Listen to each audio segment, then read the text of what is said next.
I know it didn't make any difference, but you know. So this is that's what I got in there.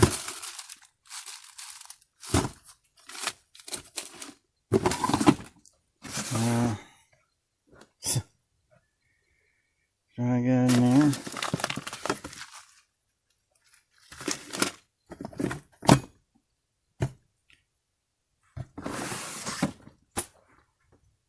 And yeah, I got this, but actually, and there's no, I don't have any milk, so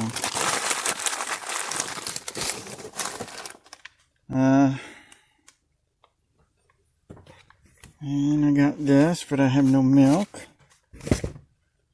And I got some instant mashed potatoes, but I have no milk. And I got some pancake mix, but I have no syrup or anything like that. I guess I can just eat plain pancakes.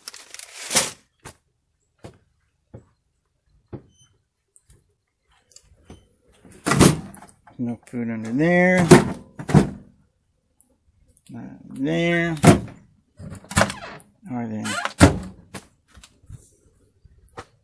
Oh, why is that?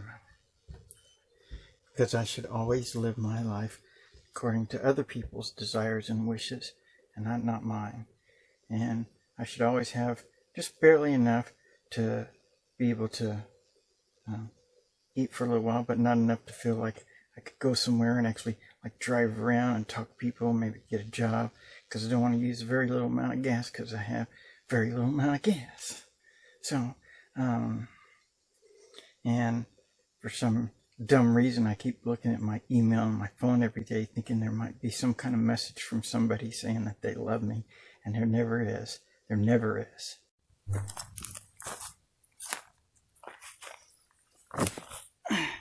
I don't know why I'm making this video, because it's not as though it's not as though there's very many people that watch my videos, because I guess, you know, talking about trying to make a happy, beautiful world is not things that somebody wants to hear about from me.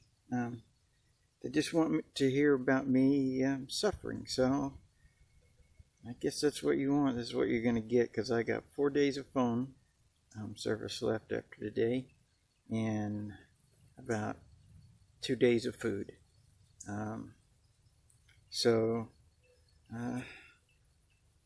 Yeah.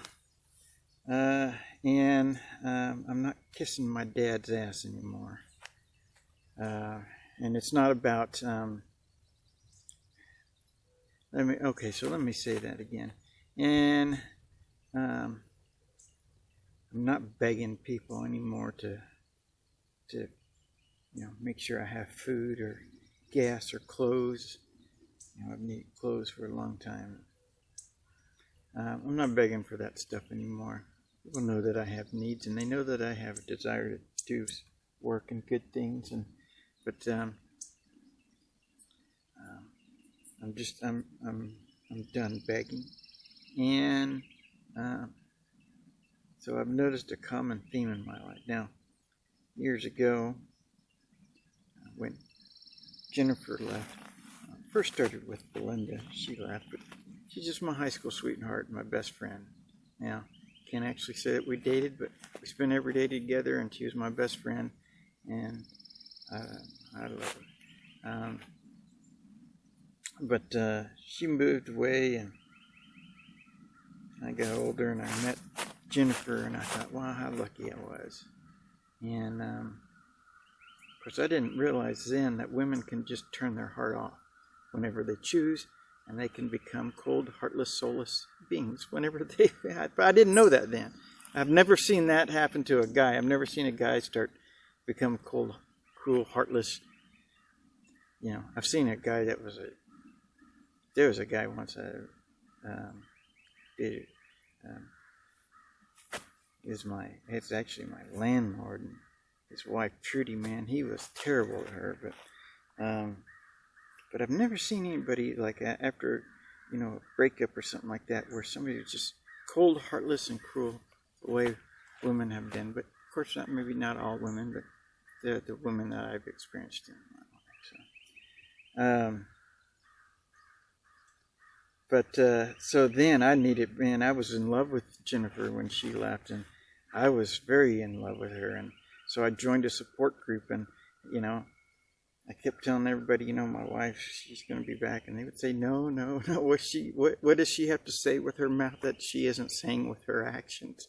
And I'd say, my wife's different. You know, so I was defending her to the very end, man. And then one day I woke up and I realized, man, she ain't coming back. She don't care.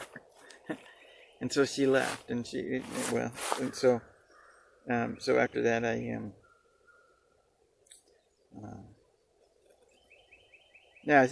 didn't stop loving her. I've been in love with her ever since we met. Well, not since we met, so like a few days after we met. That's another story. But then I met Brenda, and then when Brenda left, saying maybe something's wrong with me, right? And I kept trying to say, when Brenda left, I was like, man, maybe there's something wrong with me, you know. And so I started looking for all these things, and you know, I could find little things here and there that I would say, well, you know, you weren't perfect this way, that way, but nothing that ever justified, you know, leaving me and becoming cold and heartless and cruel and mean and saying terrible, awful things. And you know, she used to rub it in my face. She would call when she was out partying with her boyfriend and to tell me about the things that he was going to do to her sexually when they got home, and how much fun she was having and stuff like that. And I guess she just wanted me to feel pain. It worked, because I felt much pain. And then she didn't do like, you know, you hear all these stories about, you know, how people, you know, a wife or a mom will, you know, do the best she can to make sure the kids have a good relationship with with their dad. Now, my mom didn't do that. She just kind of, you know, after she divorced my dad, she was just like, every once in a while, like 2 or 3 times in my life, I think she said, your dad got my number somehow, or got my, and you know, like to know if you want to talk to him. Well, the way she raised me, it was like, I shouldn't have any to do with his life, because she never thought that was important. Now that, you know, now that my kids are, you know, now that my wife has done the same thing that my mom did to my birth dad. Matter of fact, I tried to call my dad the other day, or I looked for his number or something, my birth dad, just because I wanted to say, hey, you know, I know what it's like, and I just want to let you know that I love you, and I'm sorry that things happened the way they did, and because I know what it's like, because I miss my kids so much, man. I love them so much. And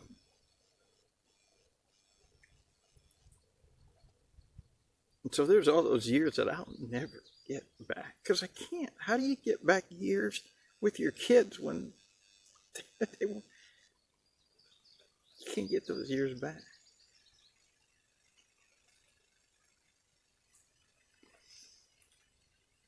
So she, so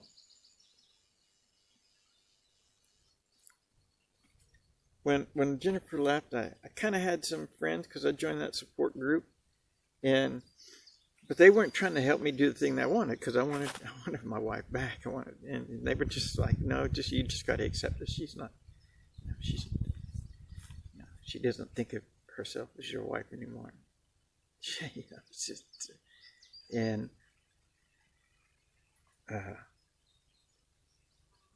then my daughter passed away, and I had to go through that by myself. I tried to talk with Jennifer and stuff, but she was off just doing her own thing. And I really, at that time, I really I needed her. You know, I really needed her. I would have liked to have been there for her too, because that would have, I guess, you know, it would have helped me be stronger, because then I would have said, okay, well, I got to be strong for her, And I tried, but she didn't want anything to do with it. And so then I met Brenda, and I should have known from the beginning with her. I should have known, and I should have known because I flew her on vacation. On that vacation, very first vacation while we were dating, like a day after I flew her into, after a day after I got her on the plane and stuff, and she told me, "F you," and I should have taken her right back, put her on a plane, and said, "Hey, you're going back home," because, but I didn't do that because I loved her, and I thought, I thought it was just something that was, I don't know. I've forgiven everybody of everything they've ever done to me. I was forced into a shower with a grown man when I was 12 years old, and I think it had something to do with religion. I was raised in a Mormon church, am I offended by the Mormon church? Yeah, I'm offended by the Mormon church.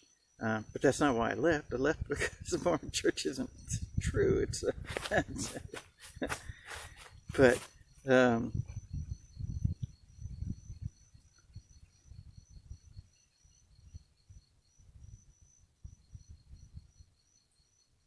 I've forgiven everybody everything, and every time I do, someone will find a new way to hurt me. And so then if I talk about it or try and defend it or try and say something or express my feelings, then people that I care about and love act as though that I don't have a right to have feelings. I don't have a right to feel the way that I feel. And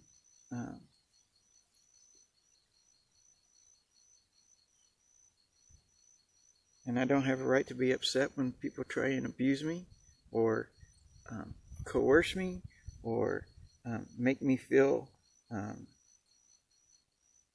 inferior or try and lift them up in some kind of superior authority level or something. And I don't have a right to have any feelings or thoughts about that. Apparently, to what some people think.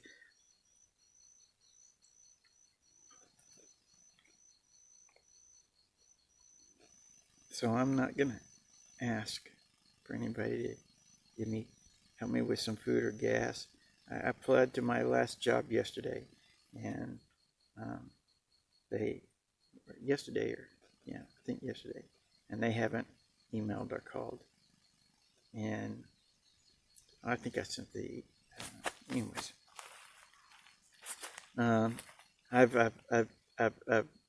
applied with enough places that there's enough people that know that I need a job. I'm just done begging for the just so I can have a job, so I can get enough money so I can pay for the gift of living. How's that work? You hear that? I wish it had just. Man, I'm over here. You could shoot this way.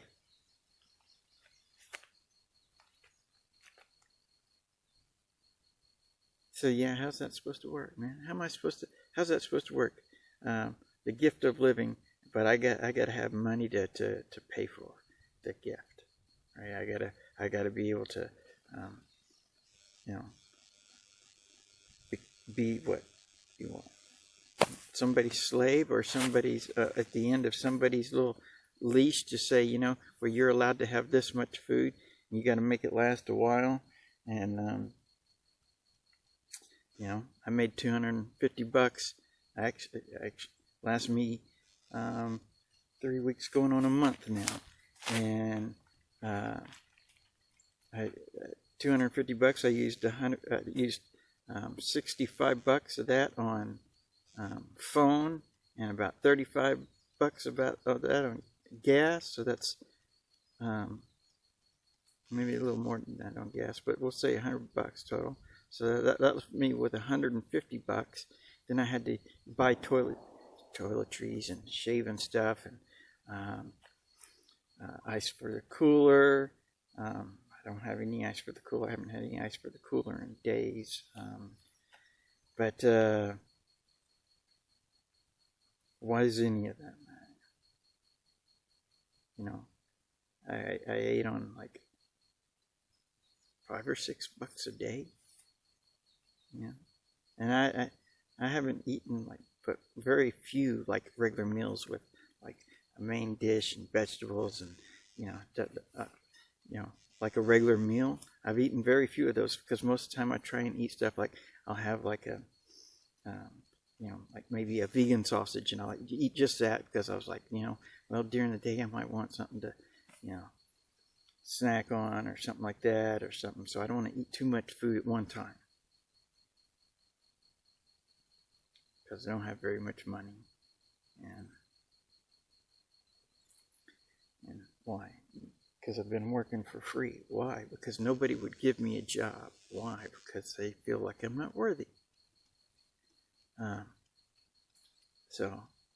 Because people don't believe in God the way they say they believe. They believe in what people can do to hold it against someone else.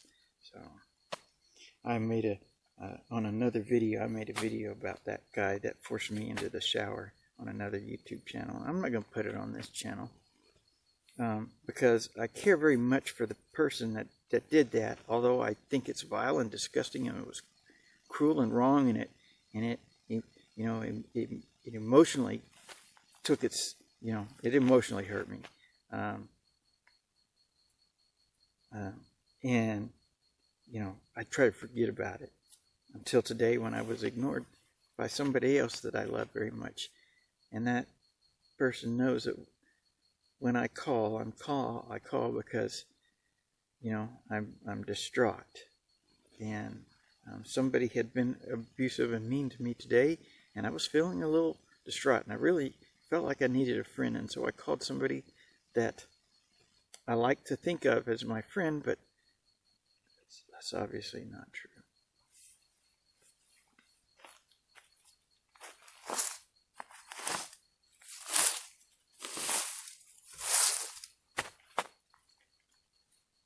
I wish it was true. I wish that person was my friend. But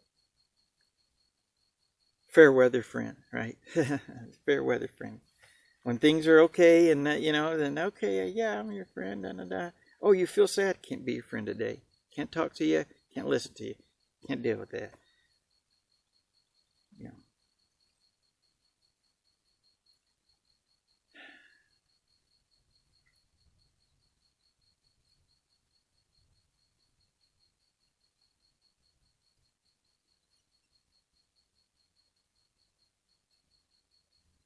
So I'm not going. I think I'm not going. I got enough that I can think. I think I might be able to get a 2-liter of soda. But I may not even do that because why drive in town just to? I mean, that's just that's just gonna add a day to my suffering. Oh, something to drink for another day or two, so maybe it add a day or two to my suffering, but I don't want to keep just being on the end. You're allowed to have this much food, but be careful, be frugal, don't eat much, and don't buy things that might have, better quality than other things or something. I don't know what it is. I don't know what somebody was saying when they said be frugal.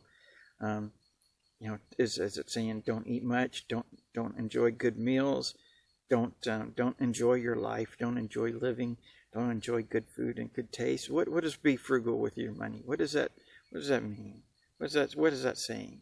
You're not worth very much, so this is all you're going to get, so be frugal with it. What is that saying?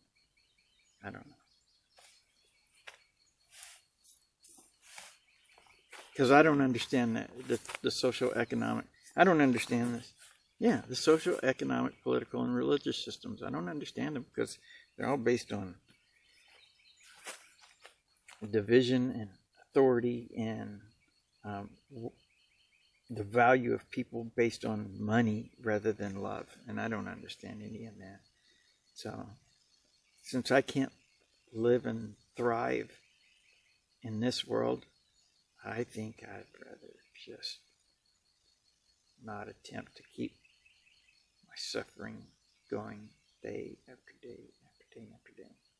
I want to thrive. And if I'm going to have a job, I want a job that's going to pay me like I'm worth, like happiness, like I should get to enjoy the, traveling the world and the country, and that I should be able to eat good food and not have to, eat like a pauper and stuff like that. If I can't be loved as much as the next, is the person that's paying me, if I can't be loved as much as they are, then why continue to do that? Just so I can feel like, well, they get to live a better life because they own more people, I mean, that's what an owner is, right? They own the business and they have employees. It's the owner, right? The owner of the employees. You say, well, that's not slavery. That's what it is. It is slavery. But if I'm going to be a slave, I want to live a good, rich slave's life. I'm tired of being a pauper. I'm tired of being poor and, giving my best and my heart and my love to people and they don't care and stuff like that. I'm tired of that stuff. So if I'm going to be somebody's slave, I want big money. And you know what? I would even go to the Mormon church. I would even go to the Mormon church if they made sure that I had a big time paying job, man.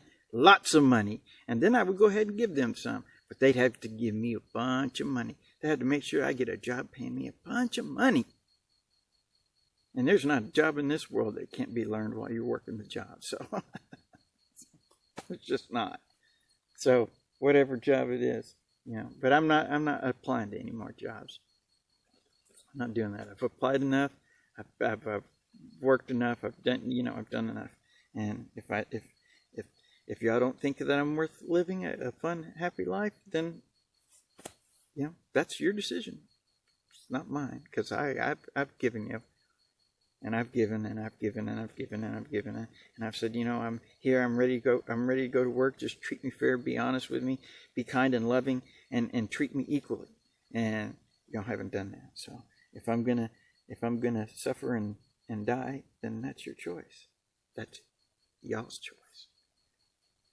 And I'll go along with whatever you choose, unless it's putting me in a cage, or in some hospital, or in confinement some way. If you do that, I'm not going to go with that. I'll go with this first.